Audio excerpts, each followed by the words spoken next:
जी कैफ 4 आज के लेक्चर का आगाज करते हैं। लेक्चर नंबर 4 हमारा चैप्टर 2 हमने स्टार्ट किया था और कल के लेक्चर में हमने ऑफर के बारे में स्टडी किया था, ऑफर के एसेंशियल्स और कम्युनिकेशन और रेवोकेशन के बारे में डिस्कस किया था।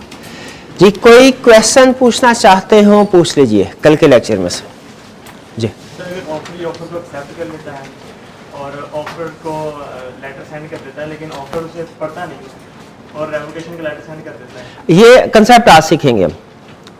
ये कंसेप्ट आज मैं सिर्फ यही सिखाना है। मैंने कंसेप्ट 2 कंसेप्ट सिखाने हैं, उनमें से एक कंसेप्ट यही है। जी invitation to offer is not an offer. ठीक है, फर्ज कीजिए कि कॉलेज ने बाहर कोई बोर्ड लगा दिया कि टीचर है, टीचर का नाम है, उसके आगे फीस है। आप अगर कॉलेज के अंदर अब आए और आपने फीस कॉलेज मैनेजमेंट के हवाले की और कहा मुझे एडमिशन दीजिए, कॉलेज मैनेजमेंट ने कहा एडमिशन तो क्लोज्ड, बैच फुल हो गया, क्या आप उनके खिलाफ केस कर सकते हैं कि आपने बाहर जो बोर्ड लगाया था ये आपकी ऑफर थी, मैंने आपको आपकी फीस दी, मेरी तरफ से एक्सेप्टेंस है, तो हमारा तो कॉन्ट्रैक्ट हो गया है और अगर आप मुझे सीट नहीं दे रहे, ये ब्रीच ऑफ कॉन्ट्रैक्ट है, मैं तो आपके खिलाफ केस फाइल करूंगा। केस फाइल कर नहीं, कॉलेज का बाहर बोर्ड लगाना ये ऑफर नहीं है, ये इन्विटेशन टू ऑफर है। ये आपको इंफॉर्मेशन सर्कुलेट की जा रही है। ठीक है, ऑफर जब आप कॉलेज में आएंगे उनसे कहेंगे मुझे एडमिशन चाहिए, ये ऑफर है। और अगर मैनेजमेंट उसको ओके करती है, आपकी फीस एक्सेप्ट करती है, फॉर्म फिल कर देते हैं, फिर कॉन्ट्रैक्ट होगा। ठीक है, जब तक फॉर्म फिल नहीं करते तब तक कॉन्ट्रैक्ट नहीं होगा। ठीक है, तो इन्विटेशन टू ऑफर और कंसेप्ट है और ऑफर और कंसेप्ट। और मैंने आपको बताया 4 एग्जांपल्स बताई थी आपको, जो खास तौर पे मैंने कहा था केस स्टडी में एग्जाम पॉइंट ऑफ व्यू से आपने याद रखनी है, जिनमें इन्विटेशन टू ऑफर है, ऑफर नहीं है। ऑक्शन वाली एग्जांपल थी, डिपार्टमेंटल स्टोर वाली एग्जांपल थी, डिपार्टमेंटल स्टोर सर्कुलेशन वाले थे, हाँ जी टेंडर वाले थे। शाबाश, ये 4 एग्जांपल क्लियर। और कोई question? Intention to create legal relationship में हमने पढ़ा है कि पार्टी जब आपस में डीलिंग कर रही हो ना, एक दूसरे को कोई काम करने के लिए कह रही हो, तो उनके दरमियान में intention to create legal relationship होना चाहिए, वो कॉन्ट्रैक्ट एक्ट में आएगा। अगर पार्टीज का इरादा एक दूसरे की बात मानने का, उसके ऊपर अमल करने का तो है, लेकिन लीगल रिलेशनशिप क्रिएट करने का इरादा नहीं है। लीगल रिलेशनशिप का मतलब यह होता है कि अगर किसी पार्टी ने वो बात ना मानी ना, तो उसके खिलाफ कानूनी कार्रवाई की जाएगी। लीगल रिलेशनशिप का मतलब यह होता है। अब रोजमर्रा के जो हम बहन भाई एक दूसरे को या फैमिली मेंबर एक दूसरे को काम कहते हैं और दूसरा बंदा एग्री कर भी लेता है बाज़ औक़ात कि हाँ ये मैं काम कर दूंगा, अगर वो काम ना करे तो क्या हम उनके खिलाफ लीगल एक्शन लेते हैं? नहीं। क्यों? और उस पहले एग्री करते हुए भी हमारे ज़हन में ये होता है कि अगर ये काम इन्होंने ना भी किया ना, फिर भी लीगल एक्शन नहीं लेंगे। इसीलिए वो कहता है जो इस तरह के आपके प्रॉमिस होते हैं ना एक दूसरे के साथ, फैमिली मेंबर, सोशल एग्रीमेंट्स वगैरह, इनमें intention to create legal relationship नहीं होती। इनकी खिलाफ वर्जी पे आप कोर्ट में ना आए। ठीक है, इनमें इंटेंशन टू क्रिएट लीगल। लेकिन हाँ, जो बिजनेस एग्रीमेंट्स होते हैं डेली लाइफ में, इनमें intention to create legal relationship होती है। आपने किसी को से मोबाइल खरीदा नया कह के, उसने कहा नया है और बाद में पता चला वो तो पुराना मोबाइल था, यूज में था, रिफर्बिश था, आप क्या उसके खिलाफ लीगल एक्शन ले सकते हैं? बिल्कुल ले सकते हैं। आपने रिपेयर करने के लिए किसी बंदे को मोबाइल दिया और वो गुम कर दिया उसने, उसके खिलाफ लीगल एक्शन ले सकते हैं आप? बिल्कुल ले सकते हैं। तो जो कमर्शियल एग्रीमेंट्स होते हैं हमारी डेली लाइफ के, उनमें intention to create legal relationship होती है, कोई प्रॉब्लम हो आप लीगल एक्शन ले सकते हैं। लेकिन जो फैमिली मेंबर्स के दौरान में, दोस्तों के दरमियान में सोशल एग्रीमेंट्स होते हैं, उनमें intention to create legal relationship normally नहीं। हाँ, अगर स्टाम्प पेपर भी आप करवा लें उसको पक्के कागज पे, लीगल डॉक्यूमेंट, फिर उसमें भी intention to create legal relationship आ जाए, उस वक्त आएगी, वरना नहीं। जैसे मैंने कल एग्जांपल दी थी ना, समटाइम डोमेस्टिक एग्रीमेंट्स, बहन भाई में जायदाद के झगड़े हो जाते हैं फॉर एग्जांपल, अब उनमें जो सेटलमेंट होगी वो उसे अगर आप लीगल पेपर के ऊपर करवाएं तो बिल्कुल उसको लीगली फिर इन्फोर्स करवाया जा सकता है। लेकिन normally intention to create legal relationship नहीं है सोशल एग्रीमेंट्स में। समझ आ गई? और कोई क्वेश्चन? जी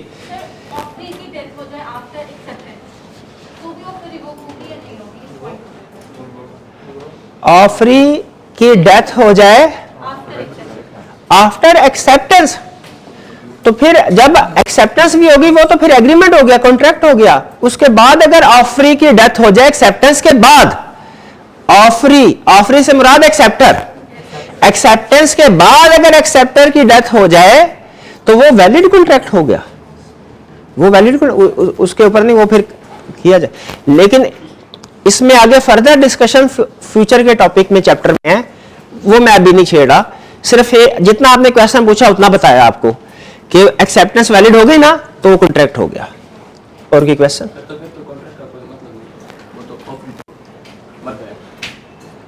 नहीं, ऑफरी कॉन्ट्रैक्ट हो गया ना, वो फिर वाली वारसान करेंगे उसको, जो वाली वारसान होते हैं कुछ। जी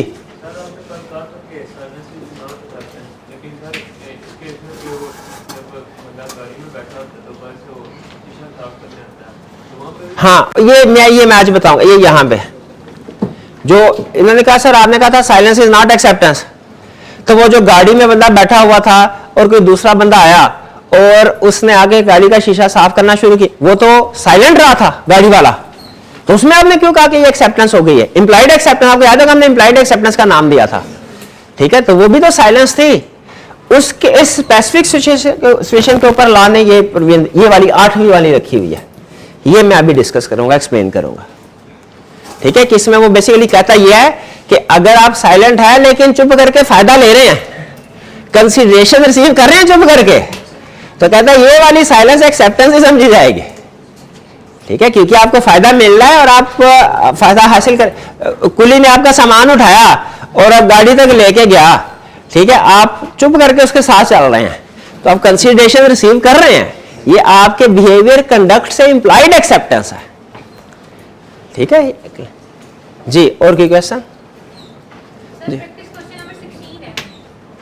प्रैक्टिस क्वेश्चन नंबर 16 असाइनमेंट में था जी? जी बिल्कुल था।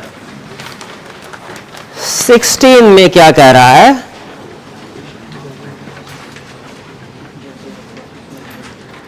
Jazib offers to sell his scooter to Babar for ₹40,000 if Babar joins the ABC club within a week.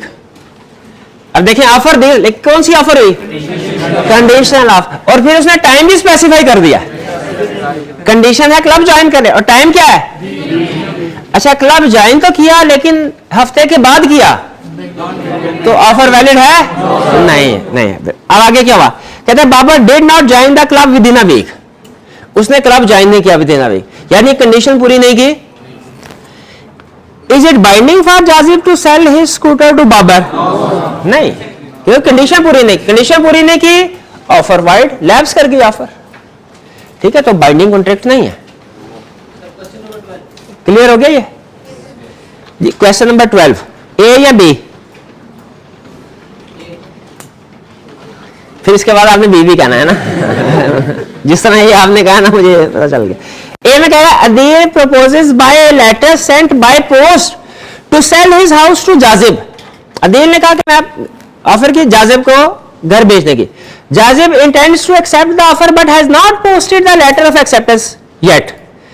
Jazib का इरादा है कि उसको एक्सेप्ट कर लेगा, मेंटली एक्सेप्ट कर लिया उसने, बताया नहीं है। साइलेंस नॉट एक्सेप्टेंस, ठीक है? तो can Adeel revoke his offer at this moment?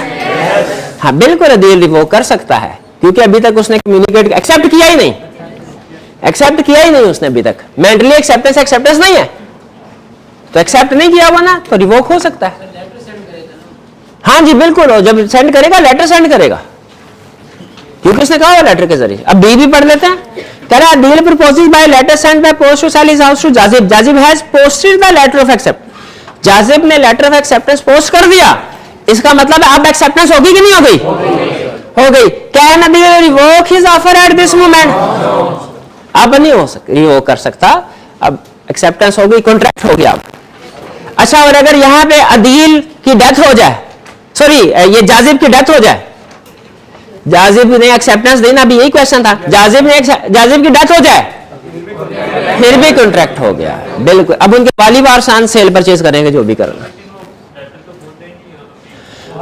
हाँ, लेटर तो पहुंचा ही नहीं, वो तो अभी रास्ते में है, ये आज के लेक्चर में बताना। कल भी एंड पे यही कंसेप्ट डिस्कस हुआ था ना, मैंने आपको रोक दिया था, ये आज डिस्कस करना है। बहरहाल लेकिन अच्छी बात ये है कि बेस डेवलप हो गई, आपके जहन में ये क्वेश्चन आ गया कि अगर एक्सेप्टर लेटर सेंड कर दे और अभी रास्ते में हो तो उसका क्या स्टेटस होगा। ठीक है, हाँ, वो कह रहे हैं कम्युनिकेट तो नहीं हुआ, इस पे मेरा इख्तलाफ है। ठीक है, कि कम्युनिकेट किसके पॉइंट ऑफ व्यू से नहीं हुआ है, ऑफर के पॉइंट ऑफ व्यू से कि ऑफरी के पॉइंट ऑफ व्यू से, ए के पॉइंट ऑफ व्यू से हो गया, ए के पॉइंट ऑफ व्यू से शायद नहीं हुआ। वो बहरहाल अभी इसके ऊपर डिस्कशन करनी है हमने, आप अभी किसी नतीजे पे ना पहुंचे। लेकिन ये ज़हन में रखे जो वर्क इन प्रोसेस, अकाउंटिंग में कहते हैं वर्क इन प्रोसेस, मुंह से ये लेटर है, इसका स्टेटस क्या होगा ये आज डिस्कस करना है। और कोई क्वेश्चन? भाई ये 12 डिस्कस हो गया ना, 12 में जो था वो चीज हो गई ना, बस 12 से एक कंसेप्ट मजीद निकला है जो मैंने आपको बताना है, अभी डिस्कस करना है जी।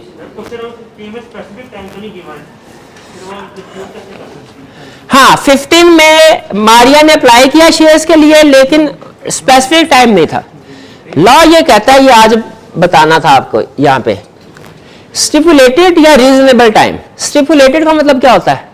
स्पेसिफाइड, जो कॉन्ट्रैक्ट में स्पेसिफाई किया हुआ है, और जो स्पेसिफाई ना किया गया हो तो फिर जो भी चीजें डिलीवर होती हैं, एग्रीमेंट होते हैं, वो विद इन रीजनेबल पीरियड या with in reasonable time perform होने चाहिए।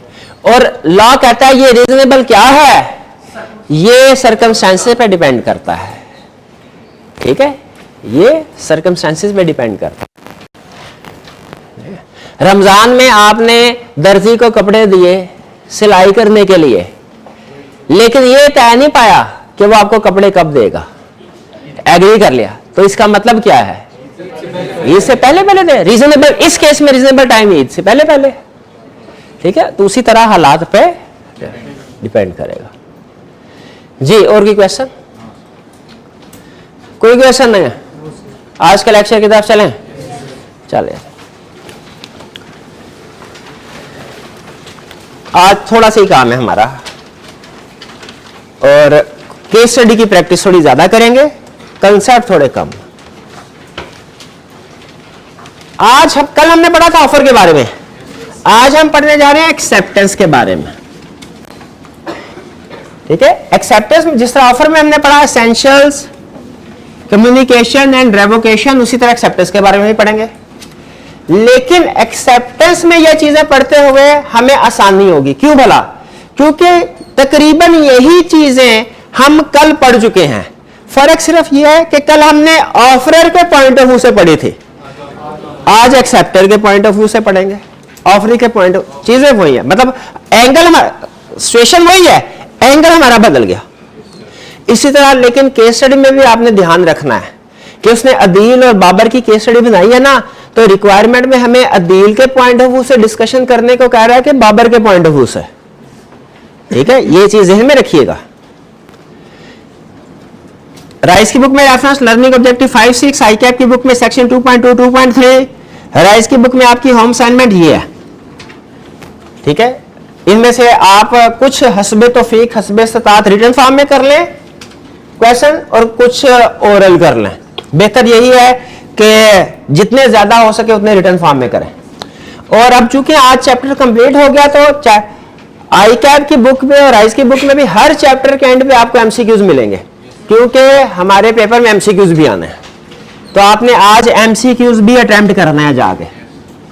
ठीक है, आपकी आज की असाइनमेंट, चूंकि आज चैप्टर कंप्लीट हो रहा है तो असाइनमेंट आपकी थोड़ी सी ज्यादा है, लेकिन स्टिल ये असाइनमेंट 1.25 घंटे 1.5 घंटे में इजीली एवरेज स्टूडेंट कर लेगा इसको। आईकैप की बुक में एग्जाम्पल नंबर 27 से 41, प्रैक्टिस क्वेश्चन 1 to 5 और फिर एमसीक्यूज है। स्टार्ट करते हैं एक्सेप्टेंस से। एक्सेप्टेंस के एसेंशियल, यानी एक एसेंशियल का मतलब क्या है कि एक वैलिड एक्सेप्टेंस के लिए किन चीजों का होना जरूरी है। लीगली वैलिड एक्सेप्टेंस के लिए किन, ये चीजें होंगी तो वैलिड एक्सेप्टेंस होगी, वैलिड एक्सेप्टेंस होगी तो वैलिड कॉन्ट्रैक्ट होगा। अगर एक्सेप्टेंस नहीं है तो कॉन्ट्रैक्ट नहीं।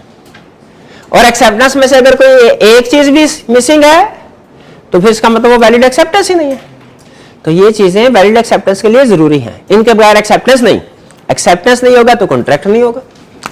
तो स्टार्ट करते हैं, स्टार्ट करते हैं। पहली चीज, acceptance must B absolute and unconditional. Absolute and unconditional का मतलब क्या है कि जैसी ऑफर आई है ना, आपने एज इट इज उसको एक्सेप्ट करना है, एज इट इज डिसीजन करें यस या नो, उसको चेंज नहीं कर सकते। अगर आपने ऑफर की टर्म्स एंड कंडीशन में चेंज किया तो वो एक्सेप्टेंस नहीं समझी जाएगी, शाबाश, काउंटर ऑफर समझी जाएगी। और काउंटर ऑफर क्या करती है, ओरिजिनल ऑफर को कैंसिल कर देती है। तो हमने एक्सेप्टेंस जो देनी है तो वो एब्सोल्यूट एंड अनकंडीशनल होनी चाहिए। ऑफर का अनकंडीशनल होना जरूरी नहीं है, ऑफर के साथ कंडीशन अटैच की जा सकती है, लेकिन एक्सेप्टेंस एज इट इज होनी जरूरी है, वरना काउंटर ऑफर बनेगी। आगे चलें। एक्सेप्टेंस का कम्युनिकेट करना जरूरी है, यानी ये लाजमी है कि जो ऑफरी है, या उसे हम एक्सेप्टर भी कह सकते हैं, ऑफरी है, ये अगर फैसला करता है कि मैंने इसको एक्सेप्ट करना है तो एक्सेप्टेंस के बारे में ऑफरर को बताए। अगर ये सिर्फ साइलेंट रहता है, ये एक्सेप्टेंस नहीं होगी। अपने माइंड में ओके कर लेता है, ये एक्सेप्टेंस नहीं होगी। इसे ऑफरर को बताना पड़ेगा। हाँ, बताना कैसे है वो डिपेंड करता है, ठीक है, बताना कैसे है वो डिपेंड करता है। अगर उसने कोई मोड बताया हुआ है तो उसी तरीके से बताए, नहीं मोड बताया हुआ कोई भी रीजनेबल तरीके से बता दे, एक्सप्रेस या इम्प्लॉयड, ठीक है, लेकिन बताना जरूरी है। अच्छा बताइए, अगर ऑफर ने ये कहा कि क्या आप में एसी 70,000 में खरीदेंगे, अगर 3 दिन के अंदर आपने जवाब नहीं दिया ना तो चौथे दिन एसी लेके आपके घर पहुंच जाऊंगा, मैं अज्यूम करूंगा कि आपको ऑफर एक्सेप्ट है। 3 दिन तक जवाब नहीं आया, क्या एक्सेप्टेंस हो गई, वैलिड कॉन्ट्रैक्ट हो गया? नहीं। क्यों? तब एक्सेप्टेंस का कम्युनिकेट होना जरूरी है। अगर कोई साइलेंस रहता है तो ये एक्सेप्टेंस नहीं, उसने कम्युनिकेशन ही नहीं की एक्सेप्टेंस की। इसी तरह अगर कोई कम्युनिकेट नहीं करता लेकिन अपने जहन में माइंड बना लेता है मैं इसको एक्सेप्ट करूंगा, तब भी एक्सेप्टेंस। आगे वहां जाजी वाला केस हमने पढ़ा ना, वो इसी कंसेप्ट से रिलेट कर रहा था। नेक्स्ट, एक्सेप्टेंस होनी चाहिए by person to whom it is made, यानी जिसको ऑफर की गई उसकी तरफ से एक्सेप्टेंस होनी चाहिए। ये नहीं ऑफर इसको किया, ये भाई एक्सेप्ट कर लें। अगर मैं इनको ये कहता हूं कि ये कैलकुलेटर क्या आप 1000 रुपए में खरीदेंगे, ऑफर मैंने इनको की, ये कहते हैं ले सर 1000 रुपए, क्या ये जो मुझे 1000 रुपया दे रहे हैं ये एक्सेप्टेंस है? नहीं, क्योंकि एक्सेप्टेंस का जरूरी है कि जिसको ऑफर की गई उसकी तरफ से एक्सेप्टेंस है। किसी दूसरे की तरफ से एक्सेप्टेंस आती है तो वो वैलिड एक्सेप्टेंस। हाँ, ये कह सकते हैं लीगली कि ये इनकी ऑफर है, ये इनकी ऑफर है मुझे, लेकिन क्या ये काउंटर ऑफर है? नहीं, ये काउंटर ऑफर नहीं, सिंपल ऑफर। काउंटर ऑफर तब होती है जब ये कहते हैं सर 1000 नहीं 800 का दे, ये काउंटर, ये अलग से इंडिपेंडेंट ऑफर है इनकी तरफ से। ये बात समझ आ गई? चल हाँ, लेकिन सम टाइम ऐसा होता है कुछ लोगों ने ना प्रैक्टिकली, जिनका बड़ा बिजनेस है फैला होता है, उन्होंने अपने कुछ एजेंट अपॉइंट किए होते हैं, उन्होंने अपने कुछ एजेंट अपॉइंट, तो उनके बिहाफ पे वो एजेंट ऑफर को एक्सेप्ट कर सकते हैं, ठीक है। जैसे बाज़ औक़ात कुछ ओनर होते हैं, बाज़ औक़ात ऐसा था दुकान पे ओनर मौजूद नहीं होता, वो किसी मैनेजर को बिठा देता उधर, और सप्लायर जब आता है तो वो उसको ऑफर करता है, लेकिन वो असल में जो मैनेजर उधर बैठा हुआ है वो अपनी इंडिविजुअल कैपेसिटी में नहीं बैठा हुआ, वो एज रिप्रेजेंटेटिव ऑफ ओनर बैठा हुआ है। तो अगर ऑफर किसी एक बंदे को की गई वो भी एक्सेप्ट कर सकता है, या उसका ऑथोराइज्ड रिप्रेजेंटेटिव, ऑथोराइज जिसको वो ऑथोराइज करे कि भाई इसमें ये डीलिंग कर सकता है, ठीक है। जैसे बात का कुछ लोग ऐसे होते हैं घर बेचना उन्होंने, ठीक है, लेकिन वो फर्ज कीजिए पाकिस्तान छोड़ के जा रहे हैं, पाकिस्तान हमारा घर बेचना है, अब वो क्या कहते हैं भाई मैं तो ऑस्ट्रेलिया जा रहा हूं, घर बिकने का इंतजार नहीं कर सकता, यहां पे किसी को अपना ऑथोराइज्ड एजेंट बना के चले जाते हैं कि हमारे बिहार पे तुम ये घर बेच देना। अब जो भी ऑफर एक्सेप्टेंस वगैरह है वो बंदा तो नहीं करेगा, लेकिन एजेंट, लेकिन ये एज्यूम किया जाएगा कि ये ट्रू ओनर की तरफ से ही एक्सेप्टेंस है। क्यों? क्योंकि वो उसका ऑथोराइज्ड एजेंट है। ठीक है, तो आगे चल के हमारा एक एजेंसी वाला टॉपिक, अभी तो इतना अहम नहीं है ये रिप्रेजेंटेटिव या एजेंट वाला टॉपिक, रिप्रेजेंटेटिव वाला, लेकिन आगे चल के आएगा कंसेप्ट जब हम डिटेल डिस्कशन करेंगे। तो ध्यान में रखिएगा कि ऑफर उसको किसी पर्सन को की जाए, वो भी एक्सेप्ट कर सकता है और उसका अच्छा रिप्रेजेंटेटिव भी ठीक है, लेकिन ऑथोराइज रिप्रेजेंटेटिव कह लेना तो ज्यादा लीगल बन जाता है। ऑथोराइज रिप्रेजेंटेटिव, बाज़ औक़ात ऐसा भी होता है बंदा रिप्रेजेंटेटिव होता है, कहता है मैं रिप्रेजेंटेटिव हूं, वो नहीं होगा, वो आगे चल के हम पढ़ेंगे एक चैप्टर में। जी एजेंट, हाँ मैंने इसलिए कहा एजेंट एक्सेप्टेंस देने ओनर एग्री ना हो तो क्या होगा, ये हमारे एक टॉपिक में सारी डिस्कशन है जो बेसिकली एजेंसी वाला या रिप्रेजेंटेटिव वाला, वहां पे डिस्कस करेंगे। वहां पे सबसे ज्यादा इशू यही डिस्कस हुआ, क्योंकि एजेंट यही करता है, वो अपना भी माल बनाने के चक्कर में बाज़ औक़ात पड़ जाते हैं। लेकिन हमारा आज का टॉपिक नहीं, वो एडवांस टॉपिक है, उसमें डिस्कस करेंगे। ये बात समझ आ गई, जिसको ऑफर की गई उसी ने एक्सेप्टेंस देनी है, या अगर उसका कोई ऑथोराइज एजेंट है वो भी उसके बिहाफ पे एक्सेप्टेंस दे सकता है। लेकिन नॉर्मली केस जब आएगा ना, ए ने बी को ऑफर की, सी ने कहा मुझे मंजूर है, तो आपने क्या ज्यूम करना है, सी एजेंट है कि नहीं है? नहीं। हाँ, जब एजेंट होगा तो क्वेश्चन में क्लियरली बताएगा, जब कुछ नहीं बताया हुआ तो आपने ये ज्यूम करना है कि और बंदा। नेक्स्ट, स्टिपुलेटेड और रीजनेबल टाइम। स्टिपुलेटेड का मतलब क्या होता है? स्पेसिफाइड। क्या ऑफर में स्पेसिफाई किया जा सकता है कि मंजूर है तो 10 दिन के अंदर अंदर जवाब दो, तो इसका मतलब है अब एक्सेप्टेंस कितने दिन में आना जरूरी है। और अगर ऑफर में टाइम नहीं बताया गया तो रीजनेबल टाइम में, और रीजनेबल टाइम क्या होगा, ये केस टू केस वेरी करेगा, ये केस के लिहाज से डिसाइड किया जाएगा। नेक्स्ट, स्टिपुलेटेड और रीजनेबल मैनर। मैनर का मतलब क्या होता है? Mode of communication. मैनर का मतलब क्या है? Mode of communication. अगर ऑफर में स्पेसिफाई किया गया है कि मंजूर है तो व्हाट्सएप में मैसेज करना, ईमेल करना, लेटर के जरिए जवाब देना, फैक्स करना। अगर ऑफर में मैनर स्टिपुलेटेड है, स्पेसिफाइड है, तो जवाब कैसे दिया जाएगा? स्पेसिफाइड। और अगर मैनर स्पेसिफाइड नहीं है तो रीजनेबल मैनर। और रीजनेबल मैनर क्या है? ये केस टू केस वेरी करेगा।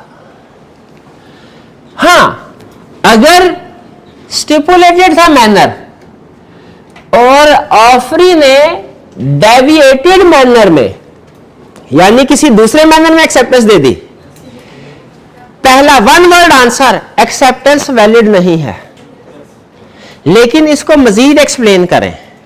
एक्सेप्टेंस वैलिड नहीं है, लेकिन ऑफरर के पास दो ऑप्शंस हैं। ऑफरर के पास चाहे तो इसको एक्सेप्ट कर ले, या और अगर वो एक्सेप्ट नहीं करता ना, हाँ बताना जरूरी है उसको कि भाईजान आप, मैंने जो तरीकाकार कहा था ना, आपने दूसरे तरीके से एक्सेप्टेंस भेजी है और मुझे ये तरीकाकार से मंजूर नहीं है, आप जिस तरीके से मैंने कहा है उसी तरीके से भेजे तो फिर मैं एक्सेप्ट कर लूंगा, वरना नहीं। यानी ये बताना जरूरी है। अगर ऑफरर नहीं बताता, साइलेंट रहता, तो लास्ट क्या ज्यूम करेगा? एक्सेप्ट। हालांकि मैनर डेविएटेड था, लेकिन फिर भी एक्सेप्ट समझा। क्यों? क्योंकि मैनर के बारे में लॉ का पॉइंट ऑफ व्यू लीनियंट है, फ्लेक्सिबल है, ठीक है, इतना सख्त रवैया नहीं रखा मैनर के बारे में। मैनर वाली बात समझ आई?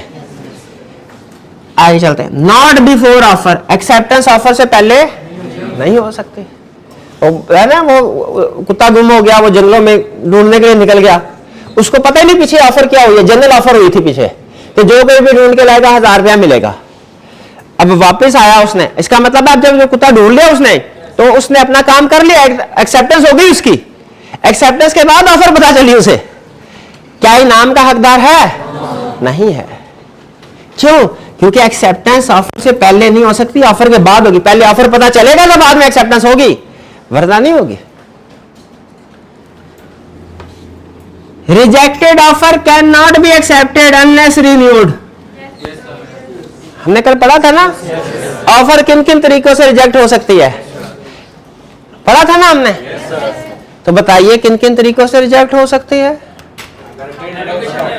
जी, रिजेक्शन बाय ऑफरी और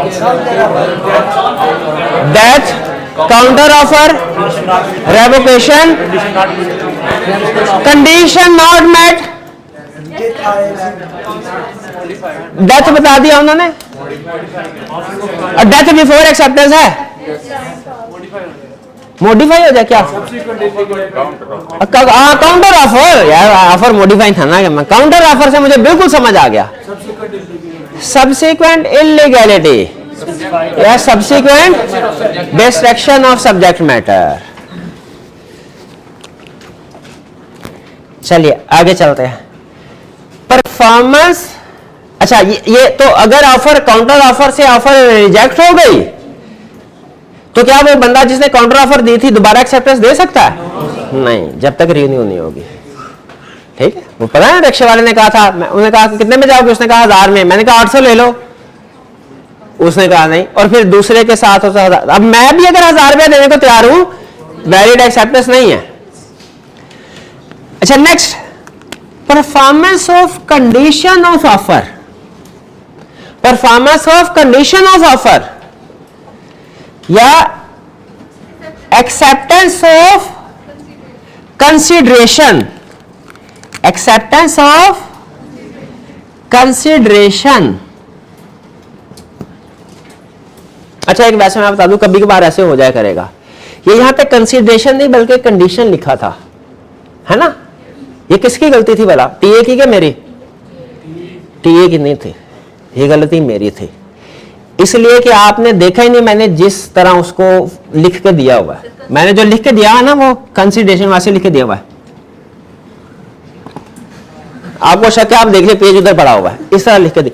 वो तो चूंकि उसे मेरे साथ काम करते करते काफी अर्सा हो गया, तो उसे पता चल जाता है कि ये क्या लिखा हुआ है, तो कभी कभी गलती हो भी जाती है। ये कंडीशन भी लग रहा है, कंसिडरेशन भी लग रहा है, इस वजह से तो ये कभी कभार ऐसा की गलती हो जाए ना, तो इसमें टीए का नहीं, मेरा ही कसूर है बहरहाल, लेकिन मैं लेक्चर के दौरान में इसको ठीक कर दूंगा अगर इस तरह की कोई प्रॉब्लम है। अच्छा, performance of condition of offer, acceptance of consideration, सुन लें। अगर हम ऑफर के साथ कोई कंडीशन अटैच करते हैं, ठीक है, ऑफर के साथ कोई कंडीशन, और कोई पर्सन उस कंडीशन को पूरा कर लेता है, कोई पर्सन उस कंडीशन को पूरा कर लेता है, तो इसका मतलब है एक्सेप्टेंस हो गई। जैसे फर्ज कीजिए हमने कंडीशन ये लगाई कि हम HP का लेटेस्ट मॉडल का लैपटॉप 80,000 में सेल कर रहे हैं, जो जो खरीदना चाहता हो हमारे बैंक अकाउंट में 80,000 रुपये जमा करवा दे 10 तारीख तक। अब एक बंदे ने हमारे बैंक अकाउंट में पैसे 80,000 जमा करवा दिया, हमें नहीं बताया, हमें अपनी एक्सेप्टेंस कम्युनिकेट, लेकिन हमने जो शर्त रखी थी उसने शर्त पूरी कर ली। बताइए हमारा उसका कॉन्ट्रैक्ट हो गया कि नहीं? भाई कैसे हो गया? उसने हमें कम्युनिकेट तो की नहीं अपनी एक्सेप्टेंस, भाई शर्त तो पूरी कर दी ना, शर्त पूरी कर दी, ठीक है। फिर एक्सेप्टेंस ऑफ कंसिडरेशन, वो भाई कह रहे थे सर आपने कहा साइलेंस एक्सेप्टेंस नहीं होती, लेकिन वो जो हम गाड़ी का शीशा साफ करने के लिए आया, हम चुप करके बैठे हुए थे, वो तो हम साइलेंट थे, तो शीशा साफ किया तो इसमें एक्सेप्टेंस ही नहीं, silence is not acceptance, acceptance नहीं तो कॉन्ट्रैक्ट नहीं, तो आपने ये कैसे कहा कि हम लायबल हैं उसको पैसे देने के लिए? लॉ कहता है एक्सेप्टेंस ऑफ कंसिडरेशन, अगर आप कोई कंसिडरेशन किसी से एक्सेप्ट कर लेते हैं, कंसिडरेशन पता है समथिंग इन रिटर्न, कंसिडरेशन लाजमी तो नहीं ना सिर्फ पैसों की शक्ल में हो, कंसिडरेशन कुछ भी हो सकती है। एग्जांपल दी थी ना कंसिडरेशन की, मैंने मोबाइल लिया 10,000 दिए इनको, इनके लिए कंसिडरेशन 10,000 है, मेरे लिए कंसिडरेशन क्या है? मोबाइल, ठीक है। तो अगर कोई कंसिडरेशन एक्सेप्ट कर लेता है तो मुंह से चाहे कुछ भी नहीं बोला, लेकिन कंसिडरेशन का एक्सेप्ट करना ये उसकी तरफ से एक्सेप्टेंस है, ठीक है। इन दोनों में यूं कह लीजिए कि एक तरह से इंप्लाइड एक्सेप्टेंस हो रही है, बाय कंडक्ट एक्सेप्टेंस हो रही है, ठीक है। अब अगर कोई जूते पॉलिश करने वाला है, जूते पॉलिश करना शुरू कर दे और हम चुप करके हमने सारे जूते पॉलिश करवा दिए, बाद में हमने कहा साइलेंस इज नॉट एक्सेप्टेंस, ला मानेगा? नहीं मानेगा। क्यों? उन्होंने क्लियरली लिखा हुआ है, क्लियरली, कि अगर आप किसी से कंसीडरेशन एक्सेप्ट कर लेते हैं वो एक्सेप्टेंस है। हालांकि आपने खुद से नहीं कहा, लेकिन बाय कंडक्ट आपका चुप करके खड़े रहना, उसको मना ना करना, यह आपकी तरफ से बाय कंडक्ट एक्सेप्टेंस है। ये बात समझ आ गई? अच्छा मुझे ये बताइए, कॉलेज वाले ने कहा कि जी बैच शुरू होने लगा हमारा 15 तारीख से, जो जो स्टूडेंट्स एडमिशन लेना चाहे 15 तारीख से पहले पहले इस बैंक अकाउंट में पैसे जमा करवा दे। एक स्टूडेंट ने पैसे जमा करवा दिए, लेकिन कॉलेज को नहीं बताया। 20 तारीख का वो क्लास अटेंड करने के लिए आया, क्या कॉलेज वाले उसके लिए सीट अवेलेबल करने के पाबंद है? क्यों? उसने तो कॉलेज को कम्युनिकेट ही नहीं किया था। Performance of condition acceptance. Clear हो गया? ये परफॉर्मेंस ऑफ कंडीशन और एक्सेप्टेंस ऑफ कंसिडरेशन, ये समझ आ गया पॉइंट? चलिए, ये हमारे एक्सेप्टेंस के एसेंशियल्स क्लियर। जी इसमें अभी जो आपने कॉलेज में एग्जांपल दी है, हाँ जी, ऑफर तो नहीं है, वो तो इनविटेशन है कि जिससे एडमिशन लेना हमारे बैंक अकाउंट में पैसे लेंगे। नहीं, ये अब ऑफर हो गया। देखिए, ये अगर कहा जाता ना कि हम इस प्राइस पे इस सब्जेक्ट का एडमिशन दे सकते हैं आपको, या ये फीस, जैसे नॉर्मली होता है कि ये टीचर है, ये सब्जेक्ट है, ये फीस है, ये इनविटेशन टू ऑफर है। अगर कॉलेज इस तरह की स्टेटमेंट देना कि जिसने क्लास में एडमिशन लेना है पैसे जमा करवा दे, वो ऑफर हो जाएगी, वो ऑफर हो जाएगी, वो चेंज हो गई ना। ठीक है, तो उस सूरत में अगर आप पैसे जमा करवा देते हैं, हाँ, परफॉर्मेंस ऑफ कंडीशन एक्सेप्टेंस है। जी हाँ, शाबाश, एक से ज्यादा लोगों ने कंडीशन पूरी कर दी, तो जिसने कंडीशन पूरी की जी, अब वो कॉलेज का मसला है। अगर ज्यादा स्टूडेंट्स ने अप्लाई कर दिया तो ये कॉलेज, उन्हें चाहिए था कि ऑफर के अंदर इस तरह की लाइन लिखते कि first come first serve basis के ऊपर, या फर्स्ट 100 स्टूडेंट्स जो है, ठीक है, इस तरह की बात ऑफर में लिखते ताकि स्टूडेंट को अंदाजा होता। अगर वो नहीं लिखते तो सबको पाबंद आता। ठीक है जी, आपको बताया था, शायद कल परसों एग्जांपल डिस्कस की थी, फार्मास्यूटिकल कंपनी थी, मेडिसिन बनाते थे, तो उन्होंने कोई, जैसे समझने कोरोना वायरस है, उसकी दवाई मेडिसिन इजाद की और ये कहा कि जी अगर आप हमारी मेडिसिन हमारे दिए गए तरीकाकार के मुताबिक इस्तेमाल करते हैं फिर भी आपको बीमारी लग जाए तो हम आपको डैमेजेस पे करेंगे। तो जो बंदा उनकी मेडिसिन को इस्तेमाल करता है वो उनकी कंडीशन को पूरा कर रहा है, उसके साथ एग्रीमेंट हो रहा है, वो चाहे एक बंदा हो चाहे 100 हो। ठीक है, चलिए आगे चलते हैं। अब हम एक्सेप्टेंस के एसेंशियल तो हमने पढ़ लिए, अब इसकी कम्युनिकेशन रेवोकेशन की तरफ आते हैं। ये थोड़ा सा समझने वाला कंसेप्ट है लेकिन है बहुत अहम। पूरे चैप्टर में अगर आप मुझसे पूछे ना सर सबसे, वैसे तो हर कंसेप्ट अहम है, सबसे अहम कंसेप्ट कौन सा है, मैं कहूंगा ये। पहले इसलिए बता रहा हूं कि आप अटेंटिव होकर सुने और समझे। एक्सेप्टेंस की कम्युनिकेशन, एक्सेप्टेंस होना लाजमी है कॉन्ट्रैक्ट के लिए, पर एक्सेप्टेंस कम्युनिकेट भी करनी चाहिए। साइलेंस तो एक्सेप्टेंस नहीं ना होती, कम्युनिकेट करनी चाहिए। कम्युनिकेशन का रूल क्या है, सुन लें। कम्युनिकेशन का रूल, ए ने बी को लेटर भेजा, बी ऑफर है मेरी, आप ये चीज 10 लाख रुपए में खरीदेंगे क्या? मैंने फैसला किया हाँ मैं खरीदूंगा, एक्सेप्टेंस है। मैंने लेटर लिखा, आज है 20 तारीख, मैंने 1 तारीख समझ, 1 तारीख है आज, मैंने लेटर लिखा यस, और लेटर मेरे पास है, एक्सेप्टेंस है? नहीं है। ये एक तरह से मेंटल एक्सेप्टेंस है मेरी। लेटर लिख के जेब में डाल दिया, ये याद रखिए एक्सेप्टेंस। मैंने letter post office post box में डाल दिया। लॉ इसके लिए टर्म यूज करता है कि आपने ट्रांसमिशन मोड में एक्सेप्टेंस डाल दी, ऐसे कि आउट ऑफ रीच हो गई। आउट ऑफ रीच का मतलब अब मैं वापस नहीं ले सकता। मैंने अगर जेब में लेटर डाला था ना, तो वो मेरे विद इन रीच ही है, मैं जब चाहे निकाल के उसको फाड़ के फेंक सकता हूं। लेकिन जब मैंने पोस्ट ऑफिस में डाल दिया या ईमेल सेंड कर दी, तो वो मेरा आउट ऑफ रीच हो गया।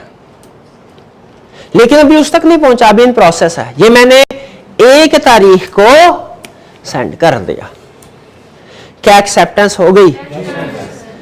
देखें, ऑफर का सिंपल रूल है, जिस वक्त ऑफरी को पता चला उस वक्त कम्युनिकेट होगी। एक्सेप्टेंस के 2 रूल हैं। एक्सेप्टेंस कंप्लीट होती है, एक्सेप्टेंस कम्युनिकेट होती है 2 फेजेस में। एक एज अगेंस्ट ऑफरर, पहला फेज क्या है? एक्सेप्टेंस कंप्लीट हुई एज अगेंस्ट ऑफरर, और दूसरा एज अगेंस्ट ऑफरी। भैया as against offer, as against offeree, ये क्या बोला है? सुन ले, एज अगेंस्ट ऑफर का मतलब है एज अगेंस्ट ऑफर। जब मैंने एक्सेप्टेंस दी, लेटर डाला बॉक्स में, आउट ऑफ एक्सेप्टेंस पावर हो गया आउट, तो एक्सेप्टेंस कंप्लीट हुई as against offer. As against offer का मतलब है ऑफरर बाउंड हो गया, ऑफरर बाउंड हो गया। अब ऑफरर बैकआउट नहीं कर सकता। इसका मतलब यह है मैंने 1 तारीख को एक्सेप्टेंस डाल दी, अब अगर ऑफरर इस ऑफर को कैंसिल करना चाहे कर सकता है? नहीं कर सकता, ऑफरर बाउंड हो गया। लेकिन ये एक्सेप्टेंस है as against offeror, as against offeree नहीं। इसका मतलब क्या है? ऑफरर बाउंड हुआ है, एक्सेप्टर अभी बाउंड नहीं हुआ। मैं अगर ऑफरर के पॉइंट ऑफ व्यू से कॉन्ट्रैक्ट हो गया, ऑफरर के पॉइंट ऑफ व्यू से कॉन्ट्रैक्ट हो गया, ऑफरी के पॉइंट ऑफ व्यू से, एक्सेप्टर के पॉइंट ऑफ व्यू से अभी कॉन्ट्रैक्ट पूरा नहीं। मैं अगर चाहूं तो अभी भी बैकआउट कर सकता हूं, बिल्कुल कैसे? ऑफर को कैंसिल करके। लेकिन शर्त यह है कि मेरी कैंसलेशन वाला मैसेज मेरी एक्सेप्टेंस से पहले पहुंचे, एक्सेप्टेंस से पहले पहुंचे। अगर एक्सेप्टेंस ऑफर तक पहुंच गई तो याद रखे ये एज अगेंस्ट ऑफरी भी कंप्लीट हो जाएगी, ये कम्युनिकेशन एज अगेंस्ट ऑफरी भी हो जाएगी। अब मैं अगर बैकआउट करना चाहूं, एक्सेप्टेंस को कैंसिल करना चाहूं, नहीं कर सकता। भाई बात समझ आई? फिर से सुनिए, ऑफर की कम्युनिकेशन का एक ही रूल है कि ऑफरी को पता चलेगा तब कम्युनिकेट होगी। एक्सेप्टेंस की कम्युनिकेशन के 2 स्टेजेस हैं, एज अगेंस्ट ऑफरर और as against offeree. As against offeror का मतलब है कि एक्सेप्टेंस ऑफरर के अगेंस्ट हो गई, यानी ऑफरर बाइंड हो गया अब। और एज अगेंस्ट ऑफरी का मतलब क्या है कि अब ऑफरी भी बाइंड हो गया, यानी जब मुझे तक ऑफर पहुंची और मैंने एक्सेप्टेंस ट्रांसमिशन में डाल दी, तो ये कम्युनिकेशन हुई as against offer. As against offer का मतलब क्या है कि ऑफरर के पॉइंट ऑफ व्यू से कॉन्ट्रैक्ट हो गया। अब ऑफरर बैकआउट नहीं कर सकता, ऑफर अपनी ऑफर कैंसिल नहीं कर सकता। और जब ये लेटर ऑफरर तक पहुंच गया तो ये एक्सेप्टेंस कम्युनिकेट हो गई एज अगेंस्ट ऑफरी भी। इसका मतलब क्या है कि अब ऑफरी भी अगर चाहे तो बैकआउट नहीं कर सकता। तो ये बात समझ आए? तो अब मुझे बताइए, अगर एक्सेप्टेंस सेंड की लेकिन वो वर्क इन प्रोसेस है, रास्ते में है, ऑफरर कैंसिल कर सकता है इसको? नहीं, क्योंकि एज अगेंस्ट ऑफरर हो गई। एक्सेप्टर कैंसिल कर सकता है? यस, एक्सेप्टर कैंसिल कर सकता है, लेकिन कब कैंसिल करनी पड़ेगी? ऑफरर के नॉलेज में आने से पहले पहले। बात समझ आई? नहीं, अभी नहीं आई। लॉ की जब तक रिक्वायरमेंट केस स्टडी से सॉल्व नहीं होगी समझ नहीं आएगी। ठीक है, तो अभी चले, बिल्कुल बिल्कुल केस स्टडी, अच्छा पहले केस स्टडी कर लें कि ऑनलाइन टेस्ट कर लें? केस स्टडी कर लें, चले ठीक है। आ जाए, 1 मिनट के लिए पॉज कर दीजिएगा जी। तो आज के लेक्चर से रिलेटेड जो आज हमने कंसेप्ट सीखे हैं उससे रिलेटेड कुछ पास्ट पेपर और आई कैप की कुछ केस स्टडीज हैं, उनकी प्रैक्टिस करते हैं।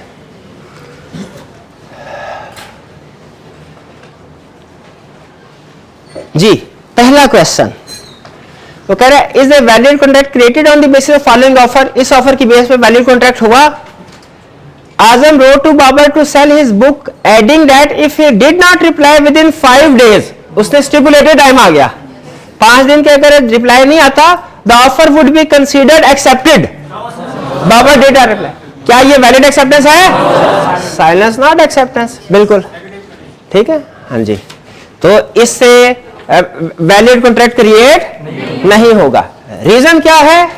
Silence not accepted, silence can not be assumed acceptance.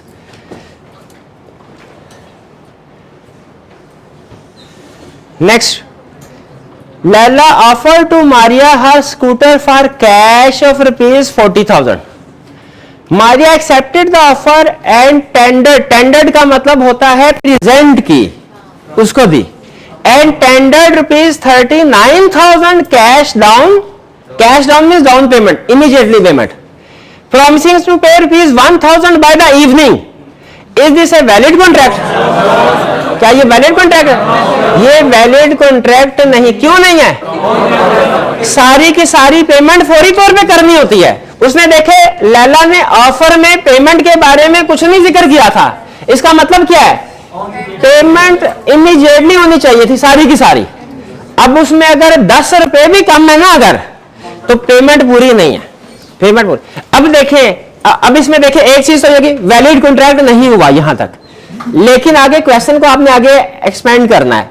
आप कहेंगे ये मारिया की तरफ से काउंटर ऑफर है, लैला अगर चाहे तो इसको एक्सेप्ट कर सकती है।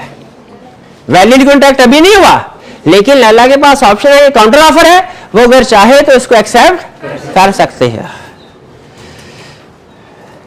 क्लियर? यहां पे हम हो तो हम तो एक्सेप्ट कर लें, क्या 1000 है ना, शाम को मिल जाएगा, लेकिन बहरहाल लीगली जो पॉइंट होता है वो मैंने प्रेजेंट कर दिया। कुछ पता भी होता है ना, पार्टी भाग भी जाती है, वो कहते 1000 रुपया तो बचा। Next, discuss whether a valid contract is created in following cases. 2 cases हमने बताना है contract. Azam makes an offer to Babar and ask him to accept the offer by post only, prescribed manner आ गया ना। Babar texted him acceptance in SMS, Babar ने SMS भेजा, तो ये प्रेस्क्राइब्ड मैनर में वैलिड एक्सेप्टेंस है? नहीं है। Azam responded to that he will only consider his acceptance when he will receive the letter of acceptance. भाई और कुछ हो ना हो, मुझे इतना पता चल गया, आजम ने लॉ पढ़ा हुआ है, उसे पता है कि अगर प्रेस्क्राइब्ड मैनर में एक्सेप्टेंस ना आए तो फिर हमने बताना होता है कि हमें मंजूर नहीं है, वरना लॉ कहेगा एक्सेप्ट हो गई। उसने कहा ना, उसने कहा नहीं, उसने कहा, आजम ने कहा कि मैं एक्सेप्ट नहीं करूंगा। Babar did not send any letter, अब कोई कॉन्ट्रैक्ट नहीं होगा, no valid contract. Clear?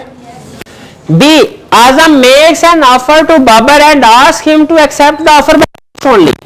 Babar sent him his acceptance by fax under acknowledgement. Azam did not insist on a letter to be sent. Babar did not send any letter. अब acceptance हो गई?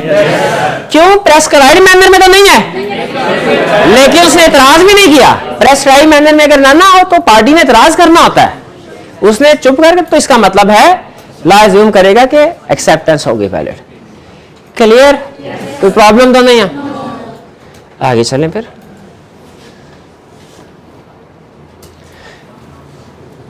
Kamran offered Jamil 50 laptops for rupees 78,000 each and said that if you agree, you will have to deposit 10% by tomorrow in my bank account. ये उसने condition बता दे। Jamil deposited 10% amount in Kamran's bank account the next day, but did not communicate otherwise. लेकिन क्यों? अच्छा हो गया, आगे reason बताएं। Performance of condition of offer is acceptance. उसने जो उसके साथ ऑफर थी, कंडीशन थी, उसको पूरा कर दिया, उसकी तरफ से एक्सेप्टेंस है। तो ये अज्यूम, हालांकि उसने स्पेसिफिकली इतला नहीं दी, लेकिन उसका ऑफर को एक्सेप्ट करना, उसके ऊपर कंडीशन के ऊपर अमल करना, इस बात का सबूत है कि उसे एक्सेप्टेड है। तो ये valid, is it a valid acceptance? बिल्कुल वैलिड एक्सेप्टेंस है भाई जी। हाँ, कंडीशन तो उसने नेक्स्ट डे नहीं कर ली, नेक्स्ट डे ही कर लिया। टुमारो बोले तो नेक्स्ट डे, ठीक है, वही है। आगे चलते हैं। Next, Adeel offer by letter to sell a van to Kashif for ₹100,000। The letter reaches Kashif on 8 March. Kashif को ऑफर कब मिली? ऑफर कब कम्युनिकेट हुई? 8 मार्च को कम्युनिकेट हुई ना। Kashif accepts by letter sent by post on 9 March. Kashif ने लेटर ऑफ एक्सेप्टेंस कब पोस्ट कर दिया? बताइए, 9 मार्च को एक्सेप्टेंस कम्युनिकेट हो गई? फिर बताइए, 9 मार्च को एक्सेप्ट, हाँ, एज अगेंस्ट ऑफर हो गई, शाबाश। अब letter reaches Adeel on 11 March. अब क्या? अब एक्सेप्टेंस कम्युनिकेट हुई किसके पॉइंट ऑफ व्यू से? As against offer. अब इसका मतलब है 11 मार्च के बाद कोई भी पार्टी कॉन्ट्रैक्ट से बैकआउट नहीं कर सकती, लेकिन 11 और 9 मार्च के दरमियान में एक पार्टी बैकआउट कर सकती है, एक नहीं कर सकती। हाँ जी, नहीं, नाम बताएं यहां पे। 9 और 11 के दरमियान में काशिफ अगर चाहे तो एक्सेप्टेंस रिवोक कर सकता है, लेकिन क्या करना पड़ेगा? एक्सेप्टेंस से पहले पहले रेवोकेशन पहुंचानी होगी। अच्छा, लॉ में ना कभी कभार ऐसा होता है कि कोई एग्रीमेंट या कॉन्ट्रैक्ट एक पार्टी के लिए वैलिड होता है और दूसरी पार्टी के लिए अभी ऑप्शन होती है कि वो छुटकारा हासिल करना चाहे तो कर सकती है। ऐसी सिचुएशन को लॉ में कहते हैं वॉइडेबल कॉन्ट्रैक्ट। कॉन्ट्रैक्ट होते हैं 3। एक वॉइड, वॉइड का मतलब क्या है? फारग, खत्म, इंतकाल, गया। वो कब होता है?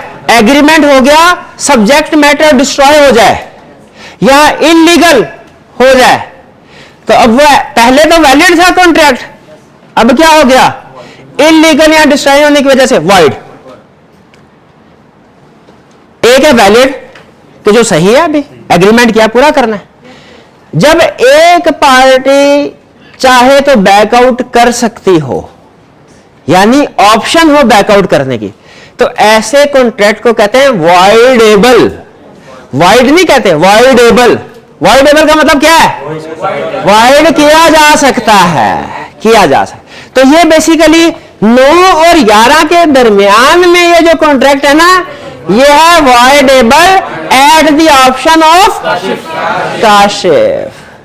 भाई ये बात समझ आई कि नहीं? यही समझाने की कोशिश कर रहा था जो आपको समझ नहीं आई थी। अब समझ आ गई आपको? ये कम्युनिकेशन वाले 2 स्टेजेस वाले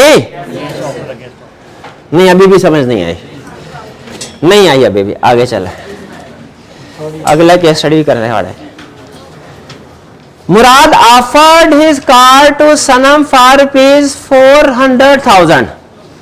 Sanam accepted the offer and enclosed a pay order of ₹150,000 with a promise to pay the balance in monthly installment of ₹62,500. शाबा, हम कहें भाई हमने तो एक मारिया वाले केस में तो 1000 शाम तक उसने कहा था, हमने वो नहीं मारा खाता था हमें, ये तो फिर महीनों पे बात चली गई है। क्या ये वैलिड एक्सेप्टेंस है? बल्कि ये क्या है? Counter offer. Under the provisions of contract explain whether it is a valid contract, और सिर्फ यही लिख देंगे ना और घर आ जाएंगे।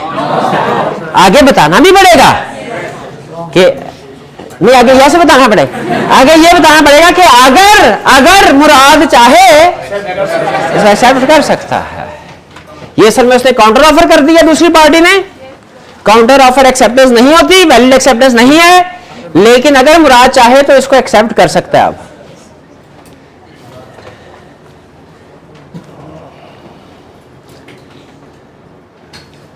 नेक्स्ट, ऑन 3 सितंबर, ओहो हो, बड़ी गेस। ऑन इसके आप ना नोट करते गए डेट्स, इसमें फिर ना आगे चलते चलते ना भूल जाए कि ऑफर कब आई थी, एक्सेप्टेंस कब हुई थी, एज अगेंस्ट ऑफर कब हुई थी, एज अगेंस्ट ऑफरी कब हुई थी।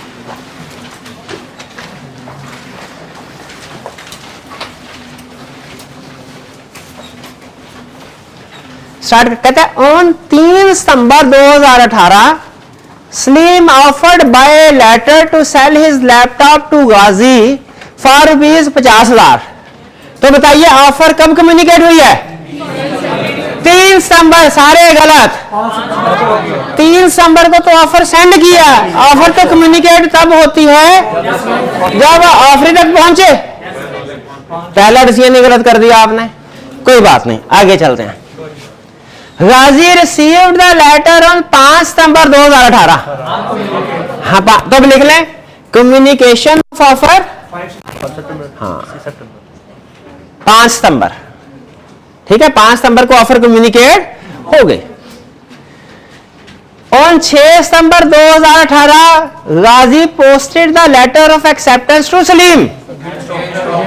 एक्सेप्टेंस कम्युनिकेट हो गई एज अगेंस्ट ऑफरर नहीं, एज अगेंस्ट ऑफरर नहीं, सलीम। केस स्टडी कर रहे हैं भाई, केस स्टडी कर रहे हैं, केस स्टडी कर रहे हैं। तो एज अगेंस्ट सलीम, अब लिख लें इसका मतलब क्या है? अब सलीम अपनी ऑफर को कैंसिल करना चाहे कर सकता है? नहीं कर सकता, लेकिन गाजी करना चाहे कर सकता है। तो 6 सितंबर लिख लें, ये क्या है? Acceptance communicated as against Salim. The letter reach Salim on 8 September 2018। ये गाजी का केस है। हाँ, गाजी का acceptance communicated as against Ghazi. इसका मतलब है 8 सितंबर को ठप्पा लग गया कॉन्ट्रैक्ट, यस ओके वेरी, हाँ जी बिल्कुल। अच्छा, आगे भी कहानी लेके चल भाई, यहां तक मुझे बताएं समझ आएगा नहीं? आगे चलते हैं। कह रहा Salim wrote a letter of revocation of his offer and posted it to Ghazi on 5 September 2018।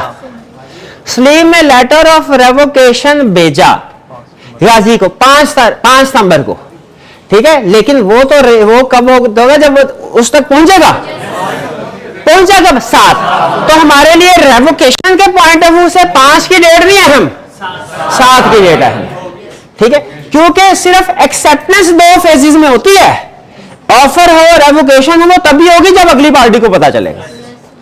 तो इसमें जो रेवोकेशन है 7 सितंबर को। अब मुझे बताइए 7 सितंबर को सलीम रिवोक कर सकता है कौन?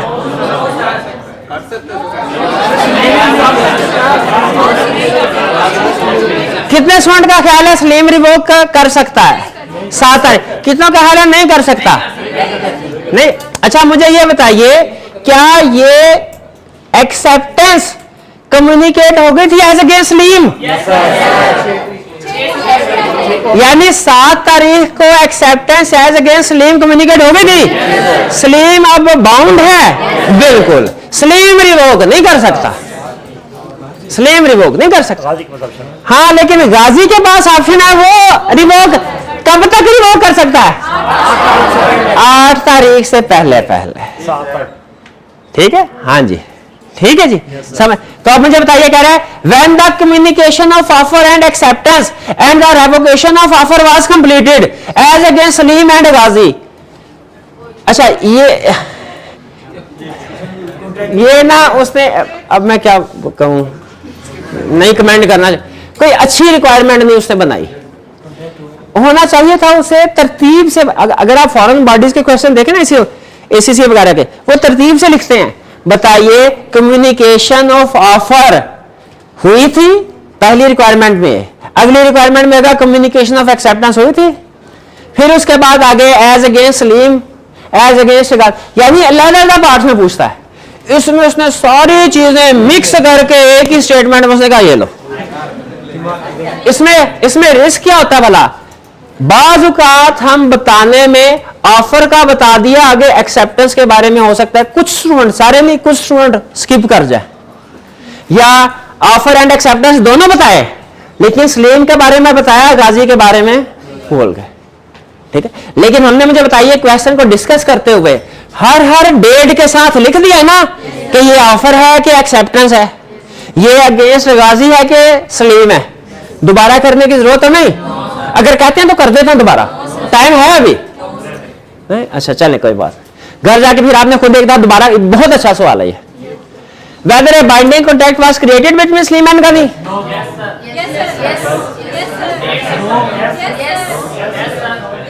भाईजान हो गया ना, क्योंकि रेवोकेशन वैलिड नहीं है। सलीम ने देर कर दी आते आते, रेवोकेशन नहीं है।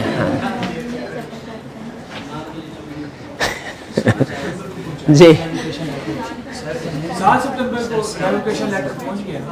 7 सितंबर को रेवोकेशन लेटर पहुंच गया है, लेकिन 6 तारीख को कहानी हो गई थी पूरी। क्या गाजी के पॉइंट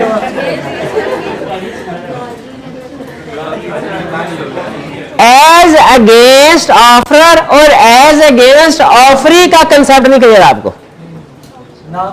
हाँ कोई बात नहीं, घर जाके ना, तो इसलिए मैं कह रहा हूं जिनको समझ आ गई है ना उनके लिए भी घर जाते जाते आपको होता है आधे कंसेप्ट हमारे जहन से निकल चुके होते हैं। तो शाम को आपने ये बाकी और कुछ करें ना करें, आज ये क्वेश्चन आपने शाम को लाजमी करना है। ठीक है, फिर अपने हाथ से करेंगे, फिर आपको सारी सिचुएशन क्लियर होगी। और इसमें कुछ खुद से करेंगे ना, अभी चाहे क्लास में समझ आ भी गई है, घर जाएंगे थोड़ी सी कंफ्यूजन आएगी डेट्स में। आपने हर डेट पे रुक के ये जरूर सोचना है कि इस डेट की रेलिवेंस क्या है, ये ऑफर वाली डेट है कि एक्सेप्टेंस वाली है कि रेवोकेशन वाली है, अगेंस्ट ऑफर यानी सलीम है कि अगेंस्ट ऑफर यानी गनी है। सलीम ने एक्सेप्टेंस लेटर 8 को रिसीव कर लिया, सलीम ने एक्सेप्टेंस लेटर बाय गाजी, ठीक है। उसके बाद जो रेवोकेशन लेटर था गाजी के पास आया 7 को आया था। अब क्या होगा? देखिए, चूंकि एक्सेप्टेंस एज अगेंस्ट सलीम 6 तारीख को हो गई थी, इसीलिए 7 तारीख को सलीम रिवोक नहीं कर सकता। ठीक है, चाहे लेटर उसने पहले भेज दिया, लेकिन इफेक्टिव तो तब होगा ना जब गनी के नॉलेज में आएगी रेवोकेशन। इसको चाहिए ये था लेटर देने के बजाय फोन करके कहा था 5 तारीख को ही फोन करके कह देता। ठीक है, लेकिन इसमें लेटर के जरिए से भी ज्यादा कम्युनिकेशन का रूल लगेगा। आगे चलते हैं जी, नेक्स्ट क्वेश्चन भी है। Tara Ahmad being interested in purchasing Adil's DHA property sent him this letter on 1 March 2019। Ahmed DHA property खरीदना चाहता था, उसने आदिल को लेटर भेजा। I have heard that you are selling your DHA property। मुझे पता चला DHA प्रॉपर्टी सेल कर रहे हो। I am very much interested in purchasing it। Will you please consider selling the same to me? What is the highest price you have been offered so far? ज्यादा से ज्यादा price क्या मिले है? 35। Adil highest court for the property 35 million. अच्छा, ये line जरा गौर कीजिए, highest court for the property till now is 30। क्या ये ऑफर है? क्या ये एक्सेप्टेंस है? ये तो सिर्फ इंफॉर्मेशन है, ये तो सिर्फ इंफॉर्मेशन है। Ahmed replied, I agree to buy your DHA property for 36 million. Subsequently, Adil received an offer from Hamid quoting rupees 38 million for the said property. ठीक है, 30। अच्छा, अब देखें, बाद में आदिल को एक बड़ी दूसरी पार्टी ने 38 मिलियन दिया, आदिल ने उसको भेज दिया। बताइए, क्या आदिल और अहमद के दरमियान में कोई एग्रीमेंट हुआ, कॉन्ट्रैक्ट नहीं हुआ? असल में ये जो लाइन थी ना, हाईएस्ट प्राइस जो बताई, ये इंफॉर्मेशन थी, ऑफर नहीं थी। ये जो अहमद ने 36 मिलियन कहा ना, ये ऑफर थी जो कि उसने एक्सेप्ट नहीं की, 38 मिलियन को भेज दिया। तो बिल्कुल सही किया किसने? आदिल ने। और अहमद फारिग है अब। चलें जी। हाँ लेकिन अभी क्लास खत्म नहीं हुई। हाँ मोबाइल हाँ मोबाइल निकाल लीजिए, थोड़ा रिफ्रेश हो जाए जाते जाते। पास कीजिएगा 1 मिनट जी। अब हम ऑनलाइन क्विज अपना स्टार्ट करने जा रहे हैं जो आज के लेक्चर में बेस कर रहा है। अरे कोई बात नहीं, मैं आगे बोलता हूँ, आप करते रहे अपना काम, मैंने थोड़ा टेम्पो बनाना ना। तो हाँ अब हमने वैसे असल में ना आइडियली मेरे ख्याल में क्विज पहले होना चाहिए ताकि कंसेप्ट वार्म अप हो जाए। केस स्टडी की डिस्कशन बाद में होनी चाहिए क्योंकि केस स्टडी में थोड़े कम्प्लेक्स होते हैं ना। तो अब आप केस स्टडी इतनी कर चुके हैं, ये आपको हलवा लगेगा सर, ये क्या छोटे छोटे कंसेप्ट पूछ रहे हैं आप, ठीक है। लेकिन बाहर आ चले, अच्छी बात है, फिर भी कम से कम ये है हमारी इसी बहाने रिव्यू नहीं हो जाएगी। नहीं नहीं कल से भी चाहिए, ऐसे कोई प्रॉब्लम नहीं है मुझे, कोई जैसे आप कहेंगे वैसे चले। कोड अच्छा उसी तरह आपको पता है, ये आपने menti.com पे जाना है और कोड 17600143 एंटर करें। अपना कोई शुभ सा नाम रख लें जो भी आप पसंद करें। अराइज आईडी वैसे लिख लें तो वो बेहतर है।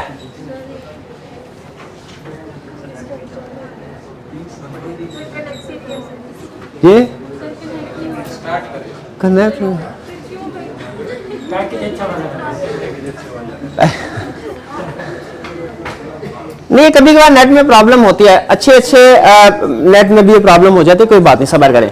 आप डायरेक्ट पार्टिसिपेट कर लें लाइव, कोई बात नहीं।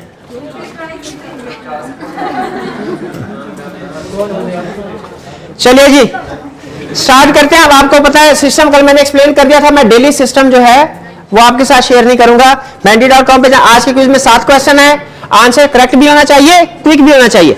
अब आहिस्ता आहिस्ता ना देखें, जैसे जैसे हमारा सब्जेक्ट आगे चलेगा ना, मैं इनका डिफिकल्टी लेवल और जो इंफॉर्मेशन प्रेजेंट की जाती है ना अंदर, इसको बढ़ाता रहूंगा ताकि आपको 30 सेकंड के अंदर ज्यादा से ज्यादा इंफॉर्मेशन पढ़। आपको बताया था ना 3 फायदे होते हैं इस तरह के ये ऑनलाइन टेस्ट के। 3 फायदे, एक कंसेप्ट रिवाइज हो जाता है, दूसरा रीडिंग पावर बढ़ती है और तीसरा एनालिटिकल स्किल, ठीक है। और एग्जाम में जैसे आपको प्रेशर आता है ना, टाइम प्रेशर, हल्की आंच पे टाइम प्रेशर भी फील होता है। हल्का हाँ। चलें जी, टॉप 5 स्टूडेंट्स को 50 rupees each.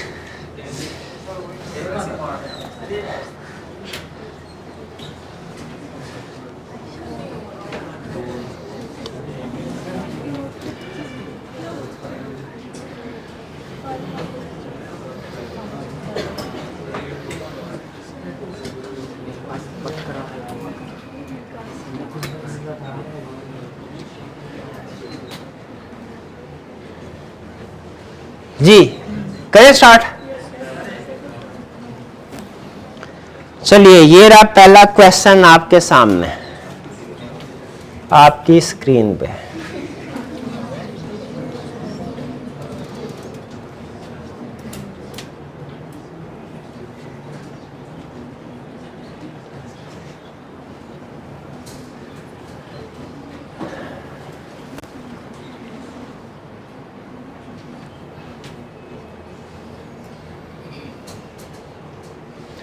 Azam sold business to Babar. Jazib sent an order to Azam by name. Jazib ने ऑर्डर किसको दिया? आजम भाई। बाबर रिसीव्ड ऑर्डर क्योंकि बाबर ने खरीद लिया था उससे, and supplied goods. Is Jazib liable to accept the goods? क्या जाजिब एक्सेप्ट, क्यों लायबल क्यों नहीं है? देखिए जब जाजिब ने ऑर्डर दिया, किसको दिया? आजम को दिया कि बाबर को? अब बाबर के, जाजिब ने ऑर्डर दिया, किसको दिया? आजम को दिया, by name. By name accept किसने किया? बाबर। तो जिसको ऑफर की जाए कोई दूसरा एक्सेप्ट कर सकता है? नहीं, इसीलिए जाजिब गुड्स को एक्सेप्ट करने के लिए लायबल नहीं है। क्लियर हुई है बात? यहां पे अगर थोड़ा सा चेंज होता ना, ये लिखता बाय नेम का लफ्ज ना लिखता, बल्कि लिखता by name of shop. By name of shop, दुकान, दुकान सेल की ना, तो चूंकि दुकान तो वही, बिजनेस वही है, उस सूरत में ये ऑर्डर एक्सेप्ट कर लेता, ये ऑर्डर इसको एक्सेप्ट करना पड़ता, क्योंकि उस सूरत में ऑफर आजम को नहीं बल्कि शॉप को की गई, बिजनेस को की जाती। नहीं समझ आ रही? इसमें सिंपल कंसेप्ट यह है कि जिसको ऑफर की गई है उसने नहीं, किसी दूसरे ने एक्सेप्ट किया। और हमारा चूंकि रूल है कि एक्सेप्टेंस ऑफरी की तरफ से आनी चाहिए, वो यहां पे नहीं पूरा हो रहा, तो ये वैलिड एक्सेप्टेंस नहीं है, वैलिड कॉन्ट्रैक्ट नहीं बना। किसी का कोई कंफ्यूजन? अच्छा, ज्यादातर स्टूडेंट्स ने गलत किया, वो जाजिब लायबल नहीं है। वो कहेगा भाईजान मुझे तो आजम पे एतबार था, ठीक है, वो सही चीजें मुझे बेचता होता था। अब ये बाबर पता नहीं कैसी पार्टी है, तो चूंकि बाय ऑफर की गई थी आजम को, एक्सेप्ट कर ली बाबर ने, वैलिड एक्सेप्टेंस नहीं है। सेकंड क्वेश्चन ये रहा,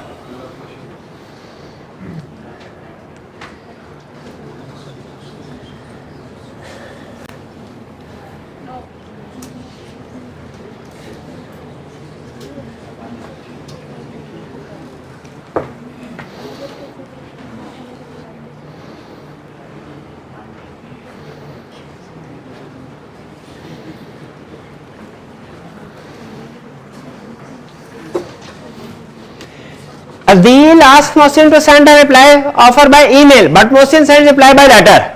Is acceptance binding on a deal? नहीं, ये डील पे बाइंडिंग नहीं है। अच्छा, अगर ये केस स्टडी होती ना तो हम इसमें कहानी को मजीद आगे फैलाते। हम कहते हैं हाँ लेकिन डील को चाहिए, वो डील चाहे तो एक्सेप्ट कर ले, अगर नहीं तो उसको चाहिए कि उसको बताए। लेकिन यहाँ पे चूंकि उसने यस नो एक ही ऑप्शन पूछी है तो हम इसको नो कहेंगे, ये वैलिड एक्सेप्ट। क्यों? रीजन क्या है? प्रेस्क्राइब्ड मैनर में नहीं है एक्सेप्टेंस। एक्सेप्टेंस प्रेस्क्राइब्ड मैनर में होनी चाहिए ना, नहीं है।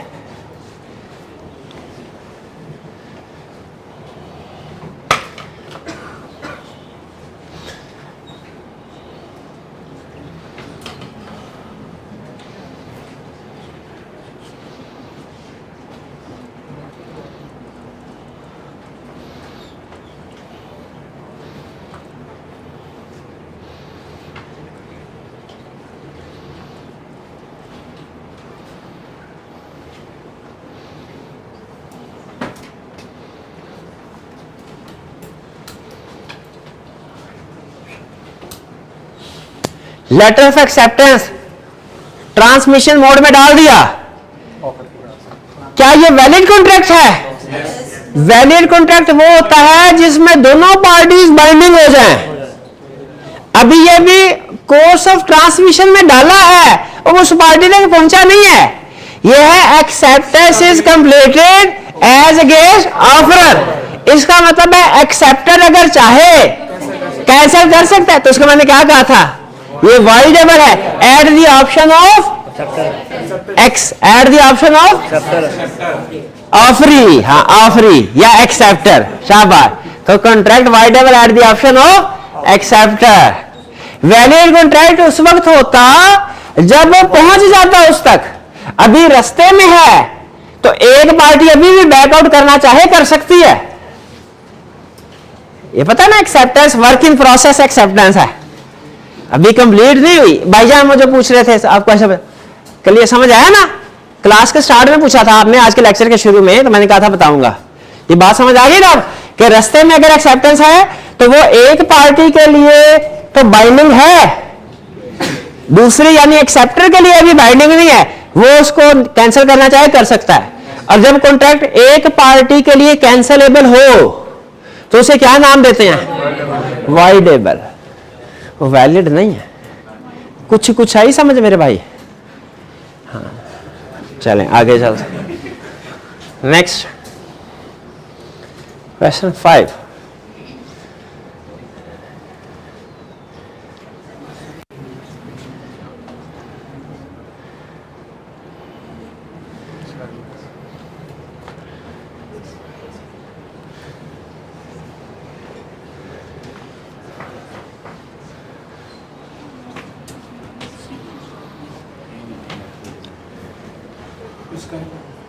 जी, acceptance must be given in prescribed manner, simple. अब इसमें भी अगर किसी ने गलत किया हुआ ना तो कोई बात नहीं। हाँ अच्छे, कोई बात नहीं, इन्होंने भी रिवाइज नहीं किया होगा, आज घर जाके रिवाइज कर लेंगे।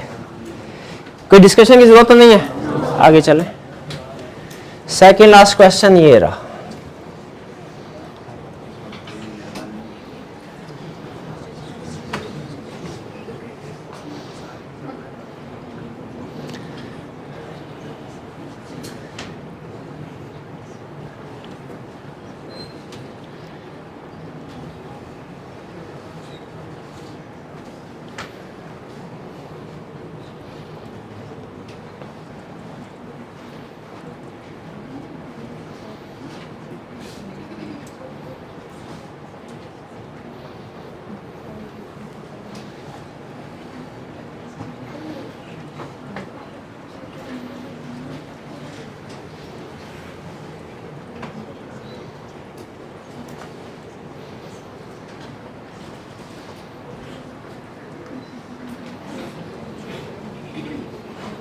अच्छा, इस पे थोड़ा सा टाइम ज्यादा दिया था, ये स्टेट थोड़ा सा मुश्किल था। हाँ जी, पहले इजी वाली ऑप्शन ये तो क्लियर, ऑफर इनिशियली रिजेक्टेड में सब्सिक्वेंटली भी एक्सेप्टेड।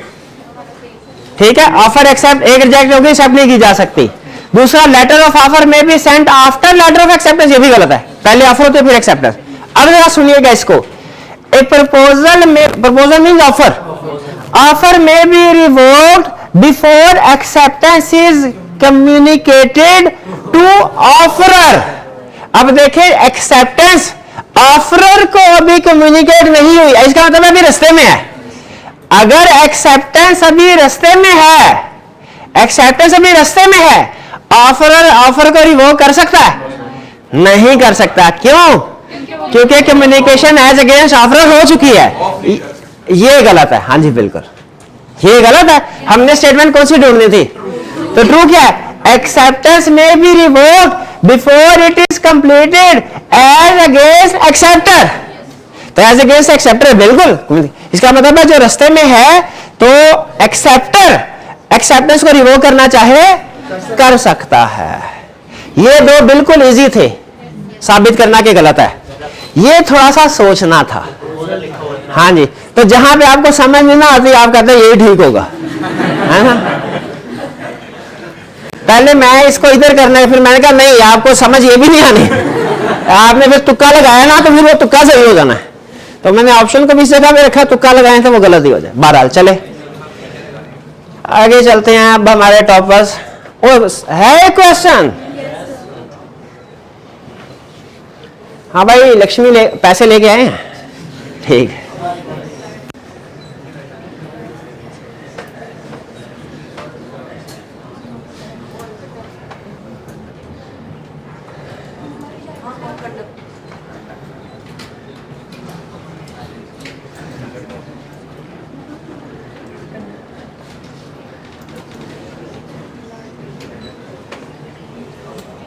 नहीं, इंप्लाइड ओरल नहीं होती। अच्छा, साइलेंस होती है, साइलेंस। हाँ, बाय कंडक्ट, ठीक है। साइलेंस होने, खुदा का कलब कलब के बताया आपको, साइलेंस एक्सेप्टेंस नहीं होती। हाँ, जब चुप करके कंसिडरेशन रिसीव करते रहे ना तो वो एक्सेप्टेंस होती है। बाय कंडक्ट ही समझा जाता है, बाय कंडक्ट। चलिए